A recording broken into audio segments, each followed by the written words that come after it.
5 August বৈষম্য বিরোধী ছাত্র আন্দোলনে পতন ঘটে শেখ হাসিনা সরকারের। সারা দেশের মতো পরিবর্তনের ছোঁয়ায় বদলে যায় শেরপুরের নালিতাবাড়ী পৌর শহরের প্রতিটি দেয়ালের রূপ। প্রতিবাদের চিত্রগুলো গ্রাফিতির মাধ্যমে দেয়ালে ফুটিয়ে তোলেন বিপ্লবী শিক্ষার্থীরা। গ্রাফিতির মাধ্যমে তুলে ধরা হয় প্রতিবাদ, দেশপ্রেম, সাম্য, সম্প্রীতি, ভ্রাতৃত্ববোধের বার্তা। আওয়ামী লীগ, হাসিনা বিরোধী ছবি ও গ্রাফিতি অঙ্কন করে ছাত্র জনতা। তবে মঙ্গলবার সকালে দেখা মিলল ভিন্ন চিত্রের।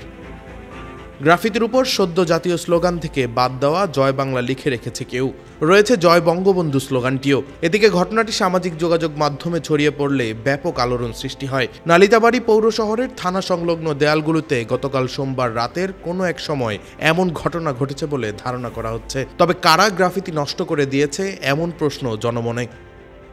গ্রাফিতির উপর জয় বাংলা ও জয় বঙ্গবন্ধু স্লোগান দেখে ক্ষুব্ধ প্রতিক্রিয়া জানিয়েছেন শিক্ষার্থী ও স্থানীয়রা। তাদের ধারণা, জুলাই বিপ্লবকে ধারণ করতে বা না মানতে পারে এমন কোনো অপশক্তি এসব করেছে। গ্রাফিতি অঙ্কনে মুখ্য ভূমিকা পালনকারী শিক্ষার্থীরা গণমাধ্যমকে বলেন, রাতের আধারে কোনো অপশক্তি গ্রাফিতিগুলো নষ্ট করে দিয়েছে। গ্রাফিতির উপর জয় বাংলা, জয় বঙ্গবন্ধু স্লোগান লেখা হয়েছে।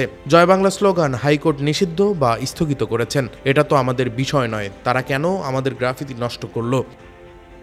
নালিতাবাড়ী থানার ভারপ্রাপ্ত কর্মকর্তা সানোয়ার হোসেন বলেন, আমরা ঘটনার বিষয়ে জানতে পেরেছি, খোঁজ খবর নিচ্ছি, এ ব্যাপারে তদন্ত করে ব্যবস্থা গ্রহণ করা হবে। Desk report, metro TV.